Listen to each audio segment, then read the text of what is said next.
الحمد لله الذي أسكن عباده هذه الدار وجعلها لهم منزلة سفر من الأسفار وجعل الدار الآخرة هي دار القرار وأشهد أن لا إله إلا الله وحده لا شريك له الواحد القهار وأشهد أن محمدا عبد الله ورسوله إمام السابقين والأبرار اللهم صل وسلم على محمد وعلى آله وصحبه وبارك أجمعين أما بعد اتقوا الله يا عباد الله واعلموا أن الدنيا ذل زائل وخيال زائر أعوذ بالله من الشيطان الرجيم وما الحياة الدنيا إلا لعب ولهو وللدار الآخرة خير للذين يتقون أفلا تعقلون معاشر المسلمين jamaah salat Jumat azanallahu wa iyyakum ajma'in. Allah Subhanahu wa taala menjelaskan dalam surat Al-Fajr bahwasanya sebagian manusia ada yang bersangka buruk kepada Allah Subhanahu wa taala, yaitu dia mengatakan bahwasanya apabila Allah senang suka kepada seorang hamba, maka Allah akan memberi kepadanya limpahan harta dan pemberian lainnya. Allah berfirman, fa ammal insanu idza mabtalahu rabbuhu fa akramahu wa na'amah fayaqulu rabbi akraman. Maka adapun manusia apabila dicoba oleh Tuhannya, diuji oleh Tuhannya, kemudian memuliakannya dan memberinya kesenangan, maka dia berkata, Tuhanku telah memuliakanku. Dalam sejarah kemanusiaan tidak ada seorang yang lebih hebat daripada Qarun dalam hal apa-apa yang diberikan oleh Allah kepadanya berupa harta. Allah berfirman, inna Qaruna kana min qaumi Musa fabagha alaihim wa atainahu minal kunuzi ma inna mafatihahu latanu bil usbati ulil quwwah. Sesungguhnya Qarun itu adalah termasuk dari kaum Musa. Kemudian dia itu berbuat zalim kepada mereka, berbuat aniaya kepada mereka, dan kami telah memberinya harta, pembenaran harta yang kunci-kunci pembenaran tersebut dipikul oleh sekelompok orang yang kuat-kuat. Bahkan disebutkan dalam kitab-kitab sejarah bahwasanya kunci-kunci pembenaran Qarun itu, harta Qarun itu sampai dibawa oleh 60 bagal. Bagal itu adalah peranakan antara kuda dan keledai. Tapi apa yang terjadi? Qarun sombong. Dia melakukan kerusakan di atas bumi. Dia sombong sampai dia berkata, innama utituhu ala ilmin indi. Dia berkata, sungguhnya apa yang aku dapat dari harta kekayaan ini adalah karena ilmu yang ada pada diriku. Akhirnya dia diadab oleh Allah Subhanahu wa taala dengan sepedih-pedihnya adab di atas dunia. Allah berfirman, fa khasafna bihi wa bidarihil arda fama kana lahu min fi'atin yansurunahu min dunillah wa ma kana minal muntaswirin. Maka kami tenggelamkan, kami bendamkan Qarun dan rumahnya ke dalam bumi, maka tidak ada kelompok yang membantunya dan selain Allah, dan dia tidak bisa membela diri. Kemudian di ayat berikutnya di surat Al-Fajr ayat 16 Allah menerangkan bahwa ada sebagian orang juga yang berburuk sangka kepada Allah, bahwasanya Allah ketika membenci, tidak suka kepada seorang hamba, dia itu akan menutup pemberiannya kepadanya. Allah akan menyempitkan hartanya. Allah berfirman, wa amma idza mabtalahu faqadara alaihi rizqah fayaqul rabbi ahanan.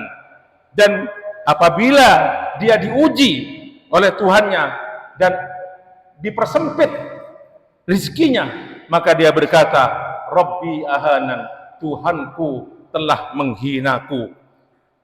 Dalam sejarah kemanusiaan, Nabi Ayyub alaihissalam adalah salah seorang nabi yang diuji oleh Allah Subhanahu wa taala.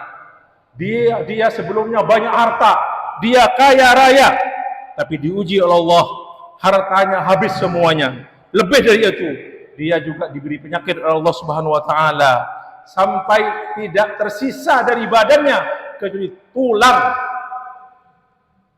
dan sebagian daging saja. Yang ada hanya hatinya. Tapi selama ada mengatakan 3 tahun, ada mengatakan sampai 18 tahun, sampai dia diusir oleh kaumnya dari rumahnya, kecuali hanya bersama dia istri dan 2 orang teman Nabi Ayyub alaihissalam. Akhirnya Nabi Ayyub minta kepada Allah Subhanahu wa taala. Allah berfirman, wa ayyuba idnada rabbahu anni massani ad-durru wa anta arhamur rahimin. Dan ingatlah kepada Ayyub ketika dia berdoa kepada Tuhanku, sesungguhnya aku ya Allah mendapat penyakit, ditimpa penyakit, dan engkaulah zat yang paling penyayang di antara orang-orang yang penyayang. Fastajabna lahu fakashafna ma bihi min durrin. Kami akhirnya mengijabah doa Ayyub dan kami lenyapkan darinya penyakit. Wa atainahu ahlahu, dan kami kembalikan keluarga kepadanya.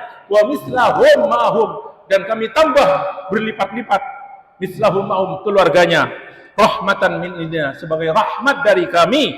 Wa dzikra lil abidin, dan sebagai peringatan bagi orang-orang yang menyembah. Ma'asyiral muslimin rahimani wa rahimakumullah. Dari 2 cerita itu, dari 2 kisah tersebut, ternyata harta karun itu yang diberi oleh Allah sebanyak-banyaknya bukan menunjukkan kepada ridha Allah kepada Karun. Begitu juga bala yang diturunkan oleh Allah kepada Nabi Ayyub alaihissalam bukan menunjukkan murka Allah kepada Nabi Ayyub. Dalam satu hadis riwayat Imam Ahmad dan Hakim dari Abdullah bin Mas'ud radhiyallahu anhu, bahwasanya Nabi alaihissalam bersabda, innallaha yu'til mala min man yuhibbu man la yuhibbu. Sesungguhnya Allah memberi harta kepada orang yang dia cinta atau yang tidak dia cintai. Akan diberi oleh Allah harta. Wala yu'til imana illa man yuhib. Akan tetapi Allah tidak akan memberi keimanan kecuali kepada orang yang dia cintai. Fa idza ahabballahu 'abdan a'tallahul iman. Dan apabila Allah senang kepada seorang hamba, maka Allah akan memberinya keimanan. Setiap orang, siapapun dia yang hidup di dunia ini akan menghadapi cobaan dari Allah. Imma dia itu diberi kelapangan rezeki, wa imma dipersempit rezekinya. Itu sudah sunnatullahi ta'ala. Allah berfirman, wa nabluukum bisyarri wal khairi fitnatan wa ilaina turja'un. Dan kami menguji kamu sekalian dengan keburukan dan dengan kebaikan sebagai cobaan, dan kepada kamilah kalian akan kembali. Masyaallah muslimin rahimani wa rahimakumullah. Di antara sifat-sifat yang menjadikan seorang mukmin itu tenang hatinya, lapang dadanya ketika dia menghadapi bala cobaan, baik berupa kenikmatan atau kesengsaraan, berupa kebaikan atau keburukan, di antaranya adalah az-zuhud.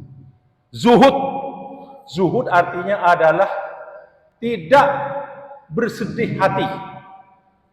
Jadi seorang hamba tidak bersedih hati terhadap apa-apa yang luput darinya, yang tidak dia dapat, dan dia juga tidak terlalu bergembira terhadap apa-apa yang diberikan oleh Allah kepadanya.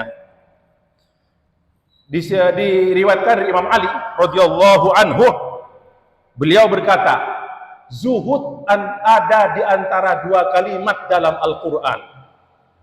Kata beliau terus membaca ayat, likaila ta'saw ala ma fatakum wa la tafrahu bima atakum.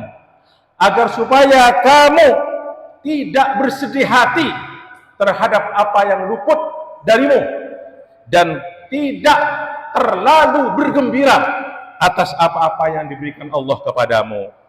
Barang siapa orang yang punya dua sifat ini, kata Ali bin Abi Thalib, berarti dia sudah orang yang zuhud dari dua sisi.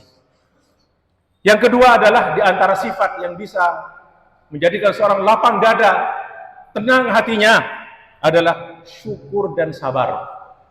Dari Suhaib bin Sinan Ar-Rumi radhiyallahu anhu, bahwasanya Nabi sallallahu alaihi wasallam bersabda, "Ajaban li amril mu'min."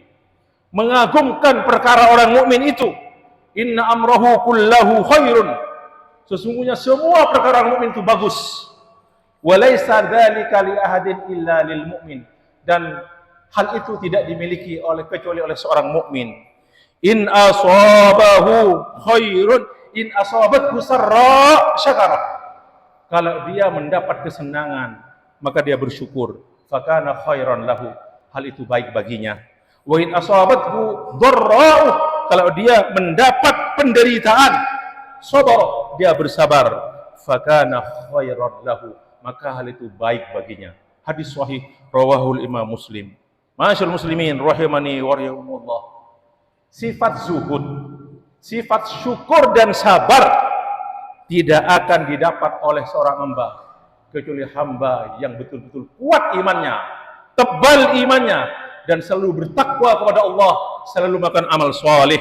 Allah berfirman, A'udzubillahi minasyaitonir rajim. Man 'amila shalihan min dzakarin aw untha wa huwa mu'minun falanuhyiyannahu hayatan thayyibah wa lajziyannahum ajrahum bi ahsani ma kanu ya'malun.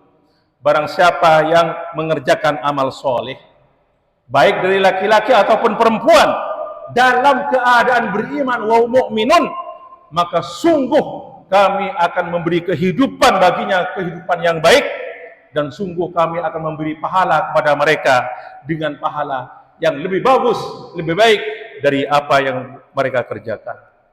Kami tentu saja selalu mohon kepada Allah, semoga Allah menjaga keimanan kita, dan semoga Allah terus menjadikan iman itu sebagai hiasan yang indah dalam hati-hati kita, dan semoga Allah menjadikan kita benci kepada kekufuran, kepada kemaksiatan, dan kepada kefasikan. Amin ya rabbal alamin. Aqulu ma tasma'un wa astaghfiru li wa lakum wa lisa'il muslimin fastaghfiru innahu wal ghafurur rahim. Alhamdulillah wa la haula wa la quwwata illa billah wassalatu wassalamu ala Rasulillah sayyidina Muhammad ibn Abdullah wa ala alihi wa ashabihi wa walah. Amma ba'du, ayyuhal muslimun, ittaqullaha ta'ala wa tawakkalu alaihi. A'udzu billahi minasyaitonir rajim. Qul la yusibana illa ma kataballahu lana huwa maulana wa 'alallahi falyatawakkalul mu'minun. Ala wa sallu wa sallimu ala sayyidina Muhammadin afdhalil mursalin kama amarkum bidzalika rabbul alamin. Faqala ta'ala innallaha wa malaikatahu yusholluna 'alan nabi ya ayyuhalladzina amanu shallu 'alaihi wa sallimu taslima. Allahumma shalli wa sallim wa barik ala sayyidina Muhammad wa ala alihi wa sahbihi ajma'in. Allahumma ighfir lil muslimin wal muslimat wal mu'minin wal mu'minat al ahya'i minal amwat innaka sami'un qaribun mujibud da'awat ya qadiyal hajat. Allahumma aslih lana dinana alladhi wa ismatu amrina wa aslih lana dunyana allati fiha ma'ashuna wa aslih lana akhiratana allati fiha ma'aduna waj'al al-hayata ziyadatan lana fi kulli khair waj'al al-mauta rahatan lana min kulli syarr. Rabbana atina fid dunya hasanah wa fil akhirati hasanah wa qina adzaban nar. Subhana rabbil izzati amma yasifun wa salamun alal mursalin walhamdulillahi rabbil alamin.